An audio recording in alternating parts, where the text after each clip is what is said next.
Welcome to viewers around the world. I'm Piers Morgan and I'm uncensored.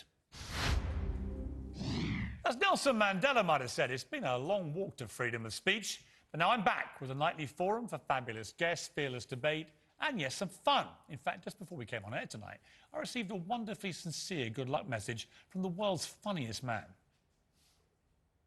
The producers of Piers Morgan's new show contacted me and asked me if I'd like to be a guest. I said, definitely not. They said, would you mind doing a quick video wishing him luck? I said, do I have to mean it? They said, no. I said, good luck. Thanks, Ricky.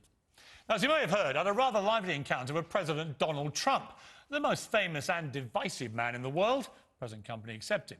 It's already made headlines across the entire globe, and it was the longest and most explosive interview that I've ever done with him. Okay, Piers, I'm ready. A former president in denial. I'll be completely straight with you, to your face. I think I'm a very honest man. Much more honest than you, actually. Really? Yeah. It was a free and fair election. You lost. Only a fool would think You that. think I'm a fool? I do now, yeah. With respect. Excuse me. Okay, with respect. The Have you legislature- produced the hard evidence? Excuse me. The most explosive interview of the year. I don't think you're real. This is realise just I'm not like- very dishonest. Let's finish up the interview. Morgan versus Turn the Trump. camera off. Very dishonest. I'm definitely real, Donald. This is me. Now, President Trump's issued so far not one but two furious statements about that 30-second promo. He says the interview was long and tedious, fake and a shambles. But he also says it was very strong, that he enjoyed doing it, and he predicts big ratings. And the really good news is that apparently I'm not a complete slimeball, which is an enormous personal relief. Well, more of that dramatic interview in a few moments, but first, I want to issue an urgent trigger warning. For all ultra-sensitive, permanently offended woke snowflakes who may have accidentally tuned in tonight, you're not going to enjoy this show. In fact, it's going to really annoy you.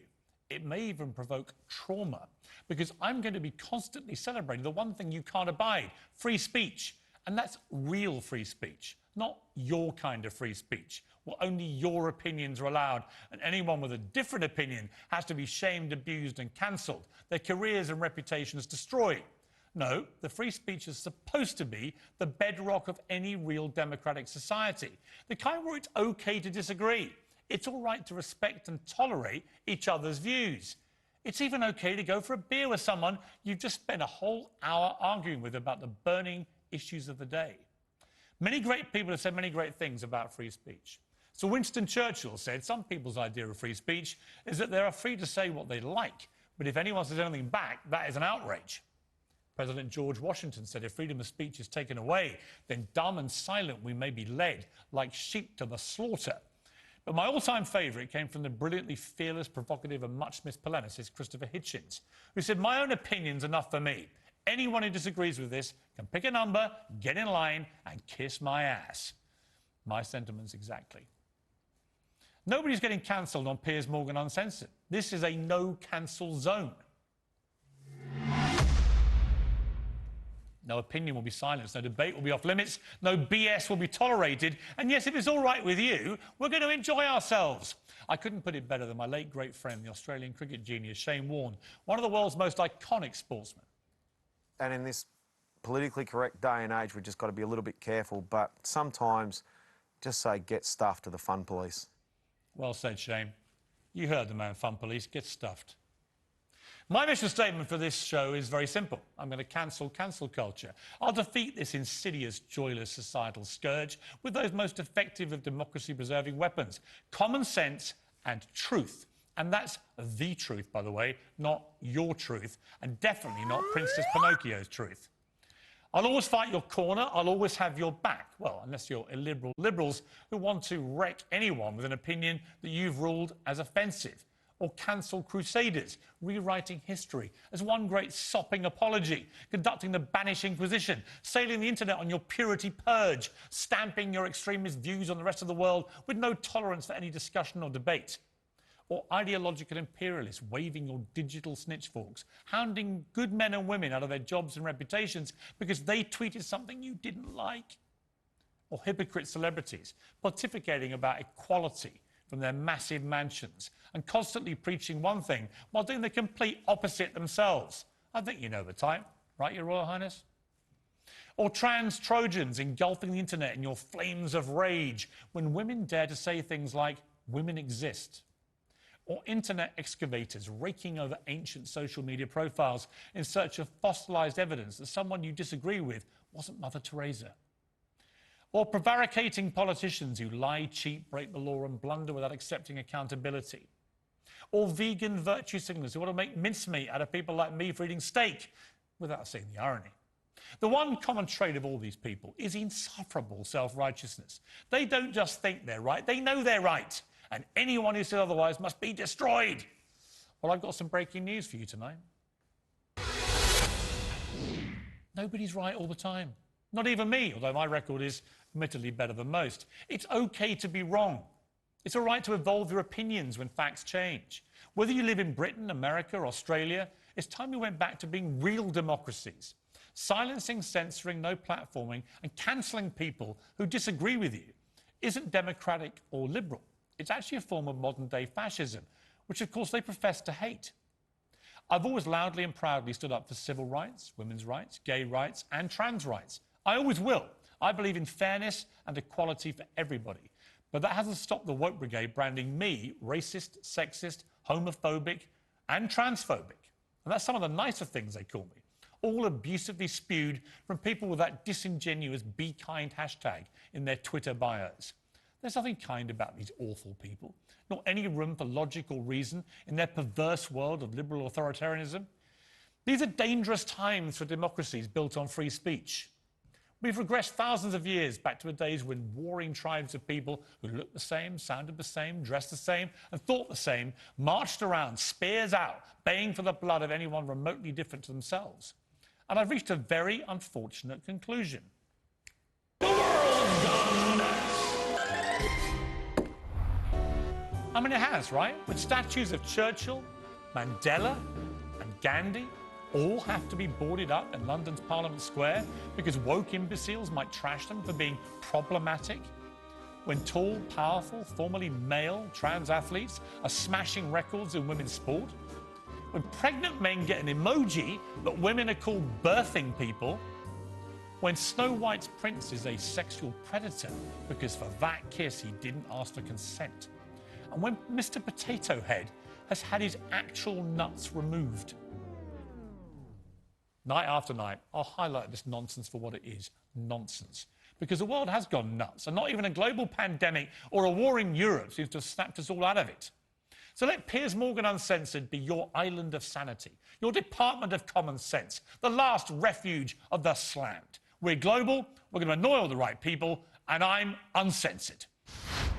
And if you're wondering why we called it that, my show is called Piers Morgan Uncensored. Okay. You like the title? I like it, yeah, very much. I know you very well. You've known me a long For time. you, it's a good title. I don't think you can avoid it. No. So it's an accurate title. I don't think if they told you to behave yourself, you can't. So Exactly. it's probably a very accurate title. Uncensored next, a world-exclusive interview with the most controversial man possibly in the history of this planet. Okay, Piers, I'm ready.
Welcome back. Now, the most explosive personality in political history in his most explosive ever TV interview. The former leader of the free world, quite possibly the next leader of the free world. Loved and loathed, revered and feared, but never ignored, and now completely uncensored. In the next hour, President Donald J. Trump blows the roof off the biggest issues in the world today, and he nearly blows my head off too. You think I'm a fool? I do now, yeah. Nothing is off limits. Trump reveals what he told Putin about invading Ukraine. I threatened him like he has never been threatened before. His damning verdict on President Biden. If it's you against Joe Biden, if you win the Republican nomination again, and he runs again, would you beat him? I believe right now, anybody, I think you could beat him right now. His thoughts on those renegade royals. I think poor Harry is being led around by his nose, and I think he's an embarrassment. And the big question, whether he'll run again for president in 2024. I think people are going to be happy. You might even be happy. He even gave his thoughts on me walking off a certain TV show. I thought you overreacted, by the way. Well, I'll tell you what happens. I mean, the guy was a stiff. Well, he's not wrong.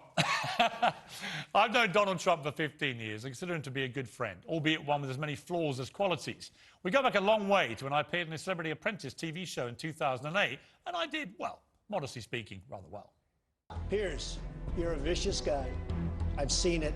We can try and dispute it. You can try and dispute it.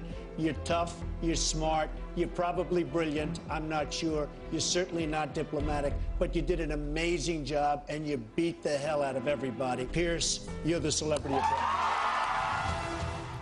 I've interviewed him dozens of times since then, including on 3 occasions since he won the presidency. We generally get on pretty well, mutual respect, even a touch of affection.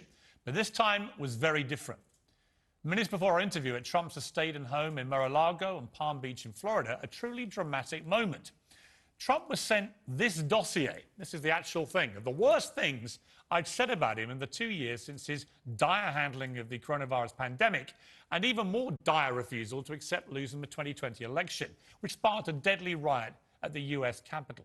The dossier was sent to Trump by a treacherous little weasel called Nigel, working for a little watch TV network somewhere in the UK, in an attempt to sabotage this interview.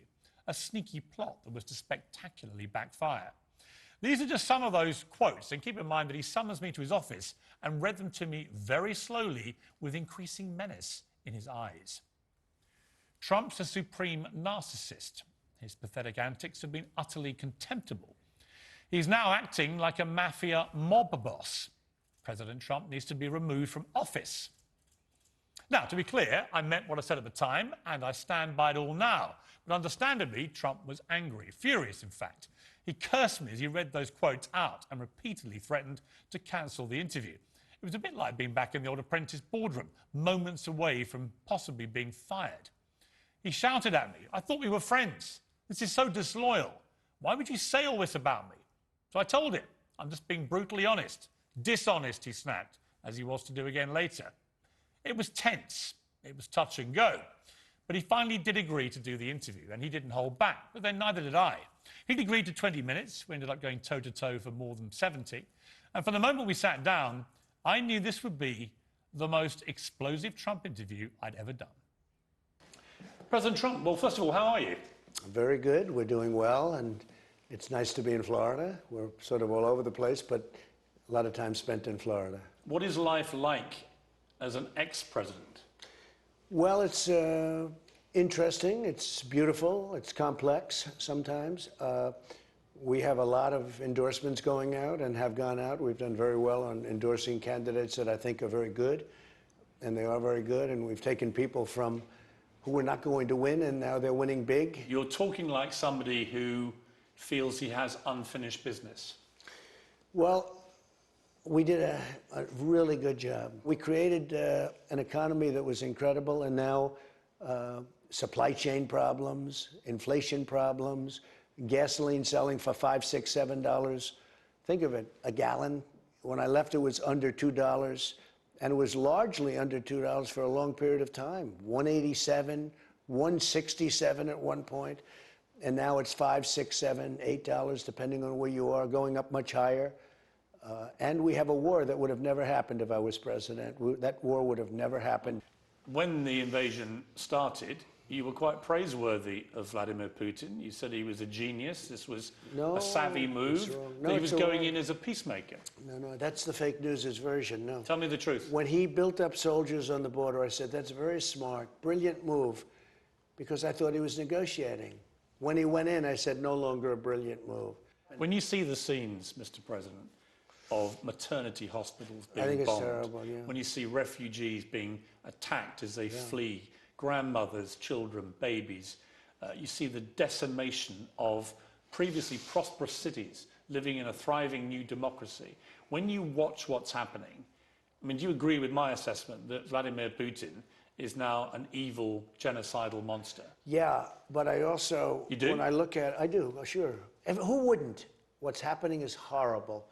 When you see rockets going into apartment buildings, and there are plenty of people in those buildings, you know, they think they're like the people who moved out. They didn't move, they want to stay because they think they're safe in their apartments. Far more people are dead than you think. When I see all the death and all that destruction, and it's such a stupid war, because you had a country that was working, had problems, lots of problems, but other countries have problems too. It was such a horrible waste to be doing it. You see swings outside, you see playgrounds, you see hospitals. It was a country. And the people were happy. I guess a lot of them were happy because they're certainly fighting for it. But I'll tell you what I really think. I say, isn't it a shame all those people are dead, all because of a rigged election? Because if our election wasn't rigged, you would have had nobody dead. When you said to Putin, don't invade Ukraine, what was his response? Well, I told him what our response was going to be, and his response was, really? I said, really? What did you say your response And would you be? know what? If he believed me, good, but if he believed me only 5%, he would have said, I'll never do it. What did you say the response would be? I'm not going to say that. I'm not going to say that, but it was a very strong response. But did you threaten to use, for example, the nuclear capability? I don't want to talk about it. As he's been doing? I don't want to talk about that. What I did say is, we're going to be very strongly responding if you do that. I also said to President Xi, don't go into Taiwan. And there's going to be a very strong response. They both understood that. They both had the same reaction. Really? Really? I said, really? The thing that may keep him out of Taiwan is how poorly Russia's doing. Right. And how vicious it has to be, how horrible it has to be, because China sees that and nobody wants to see what's happening. So what would you do right now in Ukraine if you were the president? Putin uses the N-word. I call it the N-word. He uses the N-word, the nuclear word, all the time. That's a no-no. You're not supposed to do that. He uses it on a daily basis. And everybody's so afraid, so afraid, so afraid. And as they're afraid, he uses it more and more. That's why he's doing the kind of things he's doing. He's doing them because he thinks nobody's going to ever attack us because they're all stupid and they're afraid to talk about it. I totally agree with you. Okay? So what would you do And instead of, excuse me, it's a little complicated. I'm sorry. Instead of, you know, kowtowing, instead of Biden saying, oh, he's got nuclear weapons. He keeps saying he's got we have better weapons. We have the greatest submarine power in history. So what would you say and do? I would say we have far more than you do, far more powerful than you, and you can't use that word ever again. You cannot use the nuclear word ever again. And if you do, we're going to have problems. My reading of what you've been saying is that when you were talking to Putin, when you were president, and he was talking about potentially invading Ukraine, that you threatened him with your nuclear capability. I threatened him like he has never been threatened before. Did you threaten to use nuclear weapons? I don't want to say that. I threatened him like he has never been threatened before. What's your message for Putin now, right now? If you could talk to him, what would you say to him? I would say it's a shame what you've done. You're killing, I think potentially, look, you know, if these people aren't smart, and they're not, our leaders are not smart. If they're not smart, you're going to end up in a nuclear war. This is just the beginning. This is the beginning. And I've been the best predictor of things ever. Now, it doesn't have to happen. It shouldn't happen. But if our people aren't smart, you're going to end up in a nuclear war. So what's your message to him? I think they're dealing with... If he's watching this interview, and he will be, look, what would you say to him? I think they're dealing with him incorrectly. I think what they're saying, it's almost like they're speaking with fear. And they don't understand. We have one weapon alone that would destroy everything. Should Putin get out of Ukraine right now? They should make a deal, and they can make a deal, and they should do it fast. When people look back on this period of time, we're going to be ashamed at what we've done or what we haven't done to stop this catastrophe. This is a catastrophe. This is, in a way, already a world war. Has Russia made itself, with this invasion, has it made itself an enemy of the United States? Well, I think two things have happened. Number one, they've proven to be less powerful than we thought. That's a good thing from our standpoint. But at the same time, they have a second degree of weapon that is very powerful, and nobody can be allowed to use it, talk about it, or threaten with it. We have more powerful than them, and there would be no Russia. There would be no Russia, but we don't want to talk about that. But when I watch Biden say, oh, he's got nuclear weapons, we can't do this, you can't do that. You know, I confronted Kim Jong-un, and all of a sudden I got a call, they'd like to meet. It was like, and we met. When you say confronted him, and we met in what did you Singapore. say to him? Well, verbally I confronted him, you know that.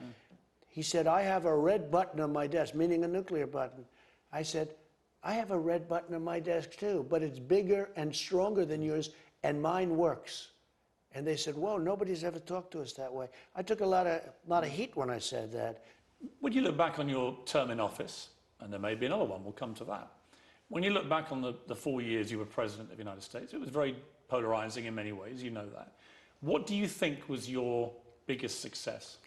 So when you say polarizing, I think it's more polarized now than it ever was. I don't disagree. I don't disagree. the Joe hatred. Biden said he would unify the country. Yeah. There's certainly no sign of that happening. So I don't disagree with you. But, Well, I think but you know it's- that your own tenure, start with your tenure. We'll come to Joe Biden. But your tenure, 4 years, give me the one thing that you're proudest of. I can't say one because there are too many things, but I'll give you one that's a lot of people don't talk about, but then they say, wow, that's true. We started no wars. We didn't have Russia fighting in Ukraine. We didn't have China threatening every day Taiwan. They wouldn't have done it. And Russia would have never gone into Ukraine. Never, no chance. How can you be sure about I know it. I know my people, and I know Putin, and he would have never done it.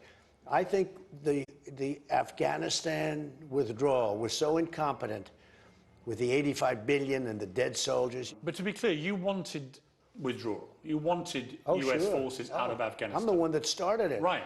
I So took it down Your from complaint is about the execution of the withdrawal, not most the actual decision to incompetent. withdraw.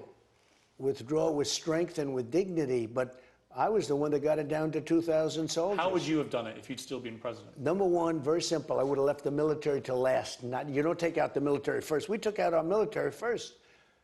A child would say you can't do that. We took the military out, and then we had thousands of people that were American people, some of whom are still there. A large number are still there, bigger than people think.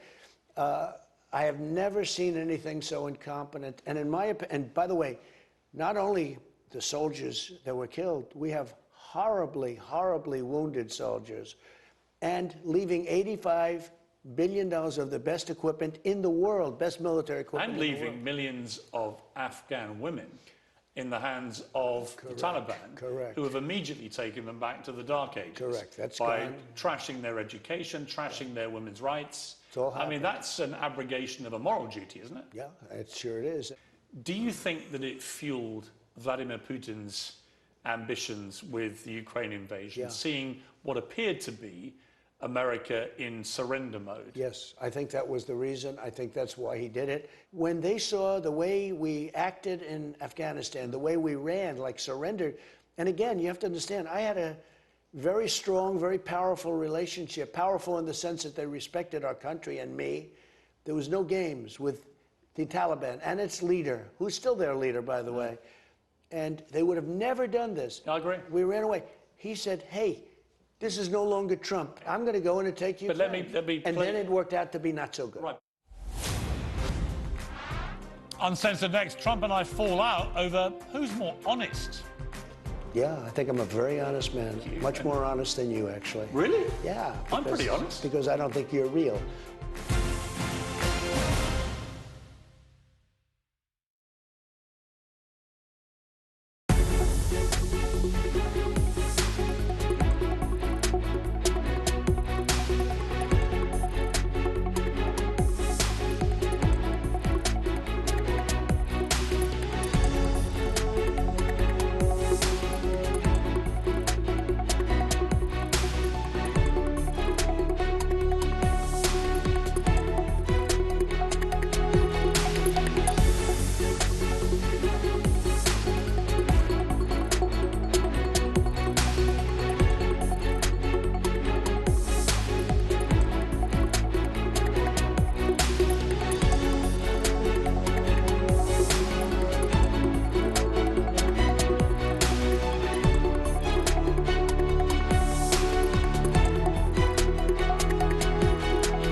Welcome back to Piers Morgan Uncensored. In a moment, Donald Trump's damning verdict on British Prime Minister Boris Johnson. He tells me where he thinks Johnson's now getting it all wrong. And I ask him why Boris intervened to get my last interview with Trump cancelled 2 hours before it was due to start. Trump also has some scathing words for the former German Chancellor Angela Merkel and tells me why he sent her a white napkin of surrender. But first, the question that seemingly everybody in the world is desperate to know the answer to. Will Donald Trump run for president again in 2024? So here's the big question for you, which everybody wants to know. The latest poll says if the 2024 election was held tomorrow, you would beat Joe Biden by 6 points and Kamala Harris by 11 points. In other words, you would be re-elected president of the United States. So are you going to run again? Well, you know, for reasons of campaign finance and everything, I'm not allowed to say, but let me just say this. I think a lot of people are going to be very happy. So you aren't going to run? I love our country. Our country is going to hell. I think a lot of people are going to be very happy. So you're going to run? I'm not going to say that, but I think people are going to be happy. You might even be happy. If it's you against Joe Biden, if you win the Republican nomination again, and he runs again, would you beat him? I believe right now, anybody, I think you could beat him right now.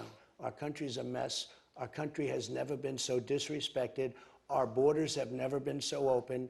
We've never had in 44 years inflation like we have it. If you run again and you win, which could well happen, and I think whoever the Republican candidate, right now, it looks like the Democrats are going to get shellacked in the midterms. It's quite likely whoever is the Republican nominee will end up being president. It could be you again. And for as many people who think that's a great idea, you'll know there are lots of people who think that would be a total nightmare. Far less. Far less? I think so, yeah. I think far less. I think people are very angry at this country. They're very angry at our leadership. They wish they had their vote to do again. We didn't need their vote because, again, we won the election by a tremendous margin. We won the election actually very easily. One of the other questions about potentially running again is you've been in that pressure cauldron of the White House with your family. They've all come under huge attack. Your children, your wife, Melania. Would you be happy to put them back in there? Would they be happy to be back in there? Well, I won't get into that, but I will tell you they all love the country, and we did a great job. And it's been a tumultuous time for the world, for the country. There is a chance that you're going to be running. Quite clearly, you've made that clear in this interview. I don't think I've made it clear. You said people are going to be happy. I think that's it, but I think people are going to be very happy. I don't know. There'll be people unhappy, but I think people are going to be very happy. To those who don't like you, there's people out there that don't like you. I know you said recently that you were very popular, and I think you said you were the most honest man in the world last week. I'm a very honest man. Was that true?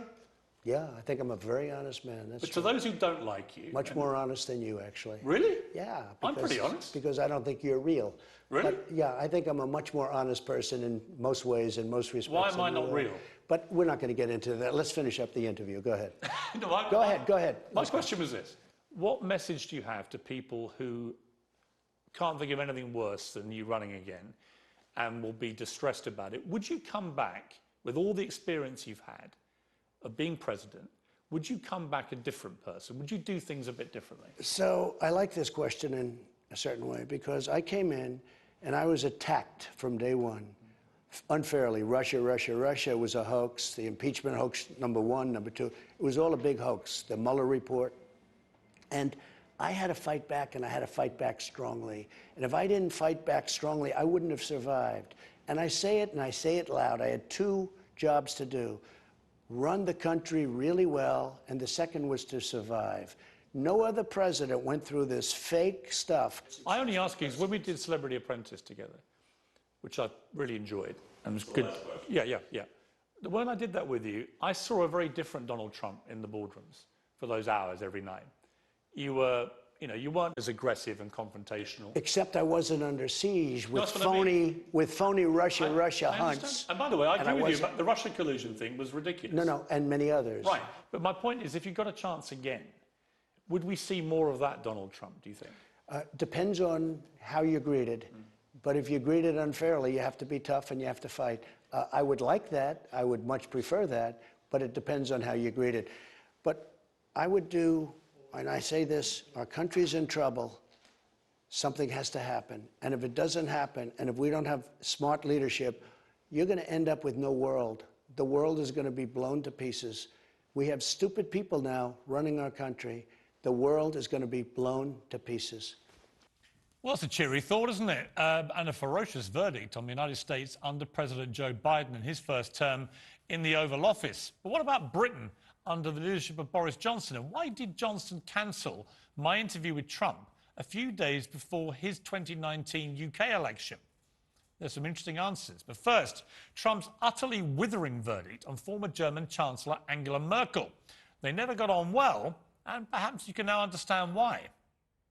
You were very critical of Angela Merkel in Germany for being so energy dependent on Russia. You've been completely vindicated about Angela Merkel. In fact, her reputation is getting shattered with every day this conflict goes on. It should be shattered. She should have never done it. I had it out with her. I sent her the white flag of surrender. I sent her a white flag. It was in the form of a large... You sent her one? Oh, yeah. I had it brought right over to her at a different table. I said, it's the white flag of surrender. She said, but what do you mean? I said, you are dependent on Russia for energy. You must be kidding. I mean, just look at the history of Germany and Russia. When it happens, you might as well just do me a favor. Lift this flag of surrender. You know what it was? It was a very luxurious napkin, okay? Where was it? And I sent it. Where did you do it? At one of the meetings, at one of our many meetings we had with, you know, between the G7, the G20, you have all the different Gs. But I said, you're going to be someday in a problem with Russia, and you are going to have no choice but to surrender, because and the new German leader's done a complete U-turn. He recognised that what you were saying then was completely correct. But who wouldn't recognize? I also think that when she took in millions of people, she hurt Germany very badly. Millions of people flowed through Europe and flowed into her country. She hurt, instead of resettling them someplace and spending money, but settling in their area, where they would rather be anyway. The war forced them out. Bush got us into that mess in the Middle East. Bush has done a tremendous disservice. People forget. We were supposed to meet in December 2019, just before the pandemic, in London. And at the last minute, you cancelled my interview because of an intervention from the British Prime Minister, I believe. Well, that's true. I mean, you knew that. And I was over there as his guest. So if he asks me not to do that, I have to do that. We have had... Why didn't he want you to talk to me? I don't know. I didn't even ask him. The election, the UK election, was a few days later. Yeah. I was told it was because he was worried that between us we might create something that may cost him the election. Well, I like him, and I've always liked him. I think he's getting a little bit liberal. He's getting a little bit green. Uncensored next sparks flyers. Things begin to get a lot more heated between myself and the former president. He has a pretty forthright view on me. And I guess you're a fool. Only a fool would think that was a legitimate... You think I'm a fool? I do now, yeah.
Welcome back to Piers Morgan Uncensored. Now, Donald Trump is a man who's used to winning, but he categorically did not win the 2020 election. He lost. Joe Biden won. And Trump's been a really, really sore loser ever since. I also believe his refusal to admit defeat inspired and perhaps incited a violent mob to descend on the US Capitol on January the 6th, 2021, some of the most shocking scenes American democracy has ever witnessed. I was appalled by these scenes, and I've always felt that Trump should have taken more responsibility for what was unequivocally an attempt to prevent the peaceful handover of power after a democratic election. Here's what I said at the time. He didn't just cross a line. He trampled all over that line, and he's now a threat to American democracy. And to those who warned this was what was going to happen with Trump, you've been proven right. I stand by that, and I put it directly to the former president. The things I'm not happy about with the presidency, I'll be completely straight with you, to your face. One of them is what happened on January the 6th, which was a result of you refusing to accept the result of the election. Before you start this, Okay. look, Nancy Pelosi is in charge of security. She didn't do her job. She's half in charge of it. So the Republicans The mayor of and D.C. the Democrats have excuse equal, me. they have Excuse equal me. share of The that. mayor of D.C. and Nancy Pelosi are in charge Actually, of the security. Republicans and the Democrats have 50-50. But she was actually cowering for terror in fear of her life that day, because there was a huge mob of people who were attacking the centre of democracy in America. I want to read you what Mitch McConnell said, who's the Senate Minority Leader. Well, Mitch McConnell is I know. not a good representative. You can respond to what he says, but he still remains. Party. He remains the senior Republican. Unfortunately. Okay, but he is right now. Okay? We'll see what happens. Okay, fair enough. But he said this. He's acknowledged that Joe Biden was the legitimate winner of the 2020 election. He's rejected your claims of fraud. And he said about January the 6th, we were all there. We saw what happened. It was a violent insurrection for the purpose of trying to prevent the peaceful transfer of power after a legitimately certified election from one administration to the next. That's what it was. He told this to the Senate on February the 13th last year. Former President Trump's actions preceding the riot were a disgraceful dereliction of duty. He then said there's no question that President Trump is practically and morally responsible for provoking the events of that day. Yeah. And even this, he said about the rioters, they did this because they'd been fed wild falsehoods by the most powerful man on earth because he was angry he'd lost an election. Okay. Number one, he knew nothing about what took place in the election. The press hates to write about it, but that election was rigged and it was stolen. But you said to me once. 100%. Okay, I don't mean a little bit. Right. And you know, it's funny, when a Hillary Clinton or when Stacey Abrams says, oh, the election was rigged, nobody says anything. But when Trump says it, but the difference is I have proof, and we have massive proof. Okay, but let me ask you All this you have to question. do is take a look. Let me ask you. Take a look at the ballot harvesting that took place. Let me ask you this. Millions of You said to votes. me once that if you talk the talk, and you're a great talker, I've seen that today, if you talk the talk, you have to walk the walk. In the context of your claim about the fraudulent election, it's been 14 months, and we've not seen this hard evidence of the fraud that you say happened. The press won't report it. The press. You haven't produced This is like a communist country. Where is the proof? It's all over the place. We have It's not, so I've read much. everything. Can I just put another thing to you? Because I've watched this whole debate rage, and you've been completely unflagging in your refusal to accept defeat. And You know why, though? You know why?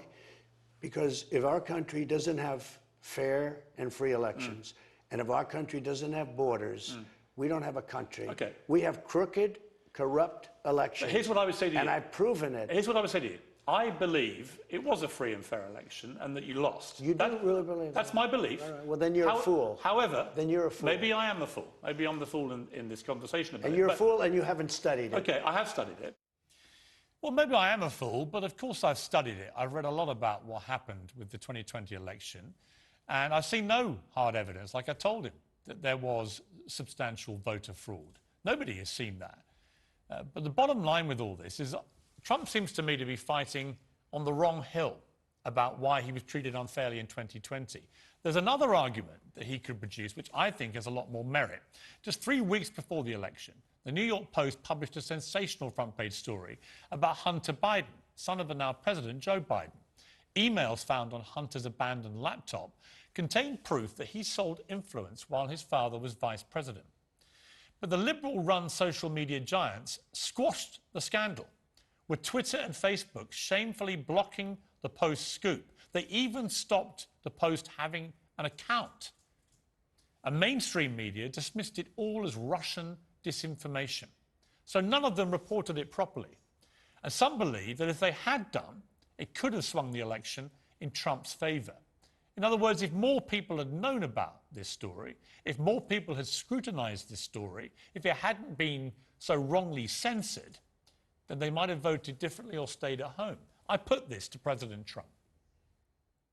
There is another twist in this tale where I think you're on much stronger ground and where I would agree with you, and that is the suppression of the Hunter Biden laptop scandal, which is what it's become. And it could lead right to the top with Joe Biden. We don't know yet.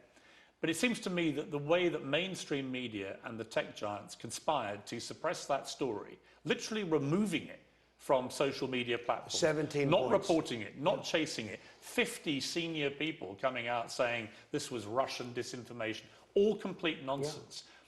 There is a belief that that could have swung the election your way. In other words, when you talk about having a stolen election, actually you're on better ground, it seems to me, with the Hunter Biden laptop story. They say it made a 17-point difference. But you know what? Even without that, I won it, and we won it big, and we won it easily.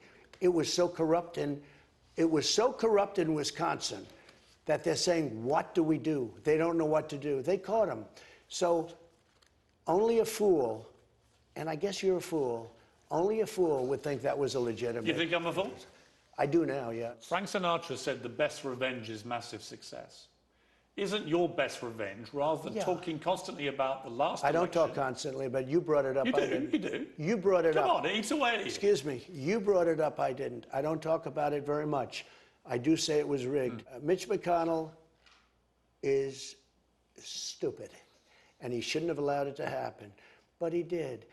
But if you look at the results, and if you look at what happened, but even you sitting here saying, well, that doesn't matter, but the law, I think the facts law matter. is, look, I think the facts law matter. is, Mr. even the President, with numbers. respect, your own Vice President, Mike Pence, says you lost the election. Mike was The foolish. head of the Republicans Mike in the was Senate foolish. says you lost it. Mike was foolish, and he was weak. It's an incredible thing to say about Mike Pence, someone who was probably the most loyal vice president and most supportive vice president in modern American political history. But no, because he doesn't think that election was rigged or stolen, he too gets thrown under the bus. Well, that was the end of part one of my extraordinary interview with Donald Trump. On tomorrow's Piers Morgan Uncensored, we'll show part two, which contains a number of further remarkable revelations. Now, the President and I didn't agree about everything, as you've just seen, but there were some things we did agree about, including the Duke and Duchess of Netflix. And Mr. Trump didn't pull his punches when it came to the dynamics of Harry and Meghan's relationship. Harry is whipped. Do you know the expression whipped? I'm familiar with the phrase. I won't use the full expression. But Harry is whipped like no person I think I've ever seen. The most whipped man in the world. I don't know, that's going to be a big one, but he is a whipped man, yeah. His predictions didn't stop there. He suggested the royal fairy tale could be rather short-lived. So I want to know what's going to happen when Harry decides he's had enough of being bossed around, or maybe when she decides that she likes some other guy better.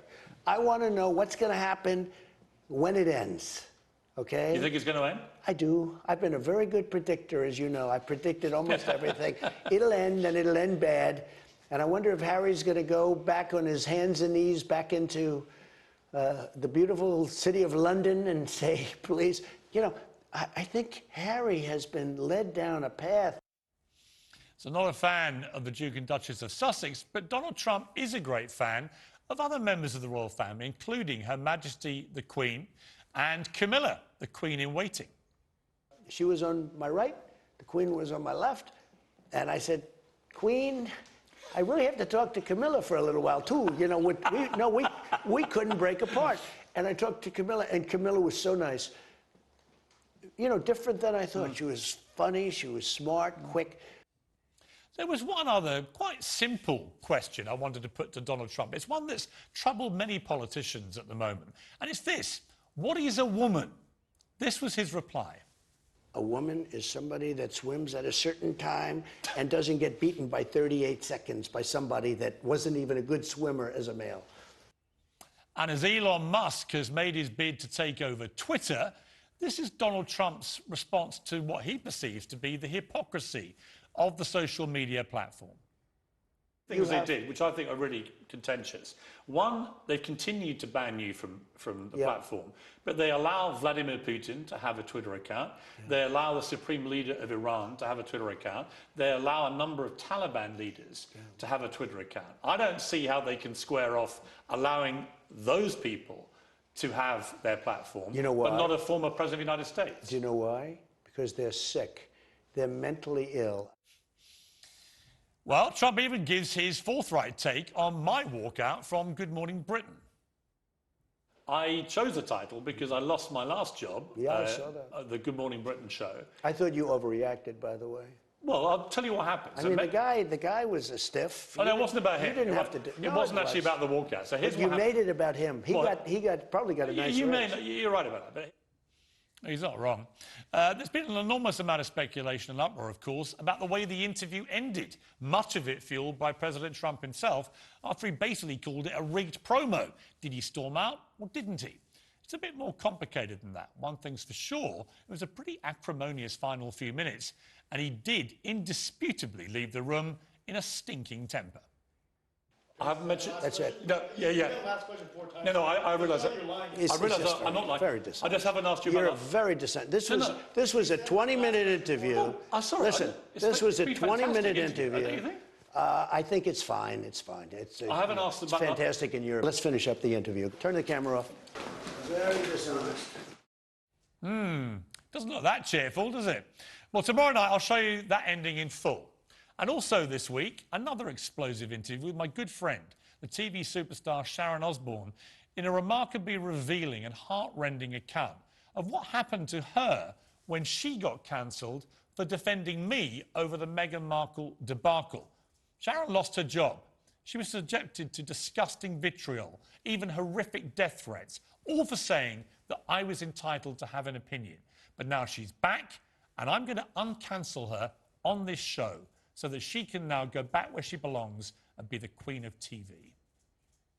Piers and I had both been through similar experiences. Piers spoke about Meghan, and I spoke about the way I feel for Piers to have his freedom of speech. After all the big hoo-ha, all the mess online, I am back to talk to Piers Morgan about what really happened. What people can expect from the interview is the truth. You don't think cancel culture exists? Watch that interview coming later in the week. Well, that's it for the first ever Piers Morgan Uncensored. Thank you for being a part of television history. And remember, sometimes just say get stuff for the fun police. And whatever you're up to, make sure it's uncensored.